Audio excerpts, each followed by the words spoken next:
This video is sponsored by Alpha Draft. Fuck the fantasy LCS when you have Alpha Draft. I already made $2.20 by screwing around for 5 minutes. Check out a link in the description below. Hey guys, what is up? This is Pants Art Dragon, and today I'm going to be doing a ward guide for you guys and what to expect from this video. I'm going to be going in depth on basically why you should ward in a certain area and explain to you why it's a good ward. And I'm also going to give you a few fast tips for you guys just so you can have better warding efficiency, and just show you a few tricks on warding on some spots that you can do, and just some spots where you can potentially avoid your ward getting sweeped. Anyways, with all that being said, let's get started.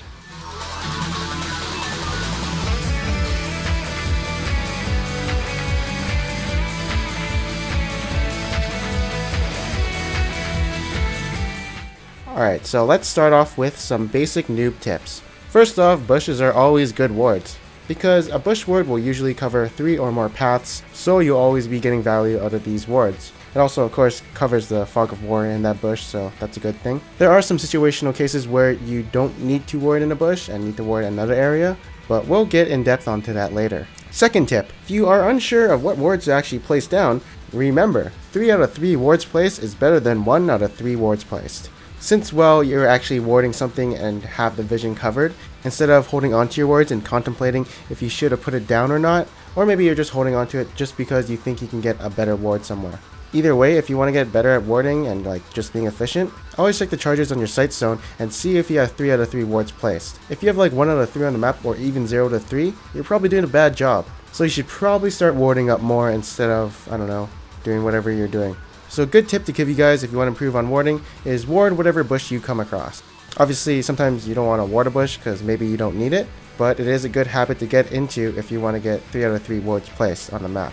Alright, so that's enough about the basic tips. Let's go get into some advanced tips for warding. So the only time you should ever deep ward into the enemy's territory or jungle is if you have an idea of where the enemies are and there's 0 risk that you're going to get caught out. Deep wards are very efficient because it gives you an idea of where the enemy jungler is, or an idea of what the enemy is planning to do next. In the early game, it is very helpful to get deep wards in the enemy jungle because it tells you where the enemy jungler is at, because if you don't see him on one side of the jungle, then he's probably on the other side, and that's how you get an idea of where the enemy jungler is. So yeah, it's very rewarding to have these deep wards into the enemy jungle, but of course it is very risky to put them in the enemy's jungle because they can see you going into their jungle and maybe catch you out. So if you are entering the enemy's jungle and all of a sudden you see them kind of heading towards your area and going MIA, there's a high possibility chance that they're gonna fuck you.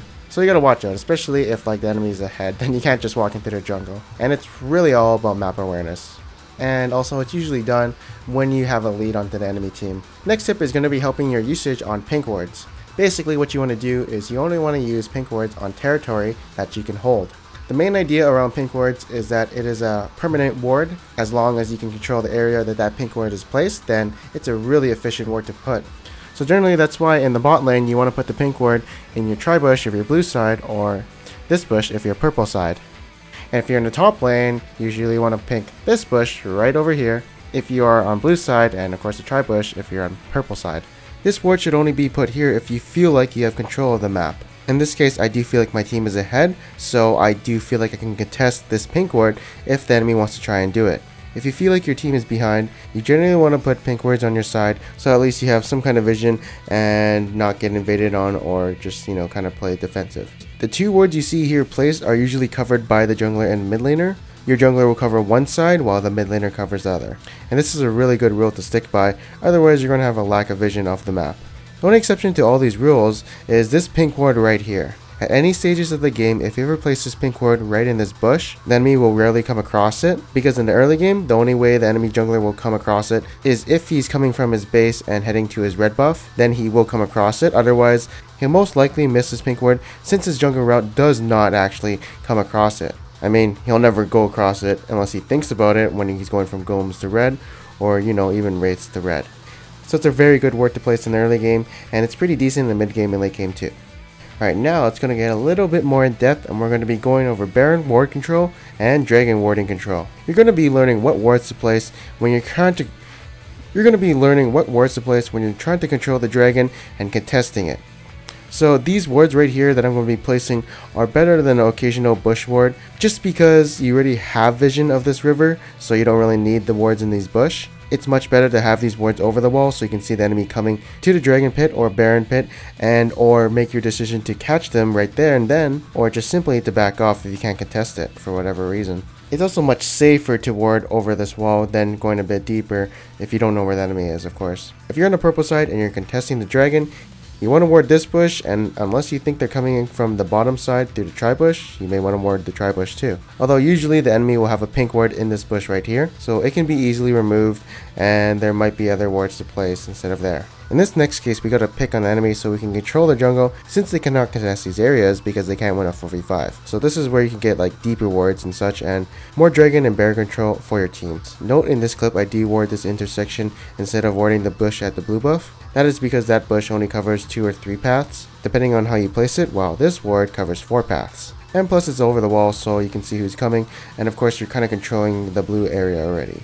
If you're not controlling the blue area, hey, maybe this is a better ward since it might be a bit safer, and if you go a little bit deeper you might get picked off. Next up, like the previous Blitzcrank clip, it's going to be the same thing over here at the Baron. You just want to ward over the wall to see who's coming to the Baron pit. Now if you ever start Dragon or Baron or whatever, you always want to ward on the other side of this wall to see if the enemy jungler is coming, and it is your job to zone them off or stop them from stealing it if you aren't a main source of damage trying to burn the Baron.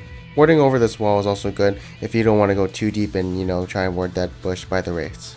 Next up, we're going to be doing some in-depth ward placement, and the first one is going to be this one. So right here, some people usually like to ward the tri-bush, but in the early game, the ward I placed right here is actually much better, as it does cover 2 paths, the river, and a bit of the tri-bush, so it leaves you a bit more safer than just covering one area, aka the tri-bush, right?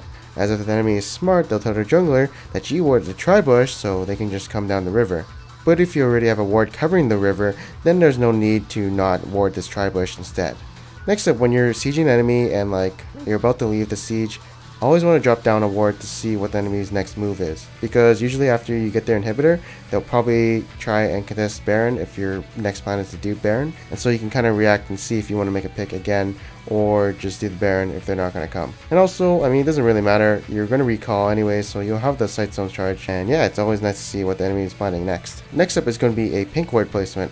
So the pink ward you see right here, look how it's positioned more towards my side of the map. The reason you put this pink ward right here instead of in the middle or whatever is because it is harder for the enemy contest, as you may be over the wall and can try and make a catch onto the enemy who is trying to contest that ward.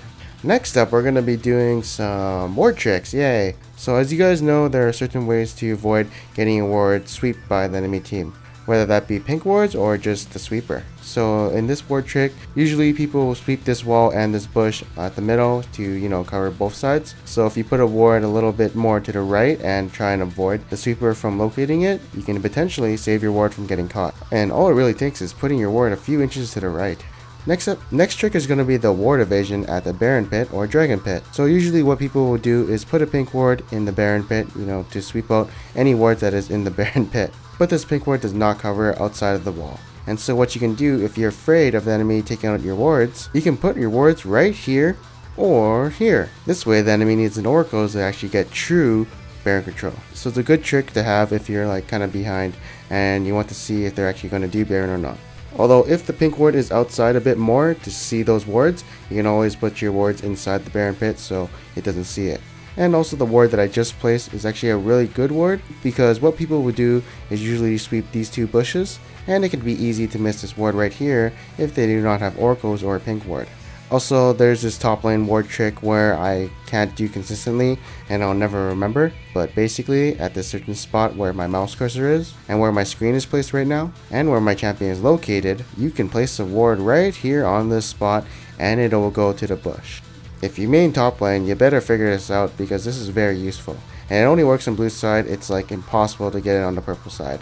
And as opposed to the Scar ward, which is in the bottom tri-bush from the Dragon pit, which is actually impossible to do, you can actually do the Scar ward at the Baron pit with quite ease if you just click on this rock right here. It's not as precise as the top lane ward trick, and it is definitely more easier to do. Hey guys, so thank you guys for watching this video. I hope you guys enjoyed it. If you guys did enjoy this video, maybe you'll enjoy 18 tips on improving as a jungler in Season 5, which is an old video, but it's still pretty relevant, and how to get better at League of Legends in my personal own view. And yeah, that's about it. Subscribe if you like this video, and I will see you guys next time.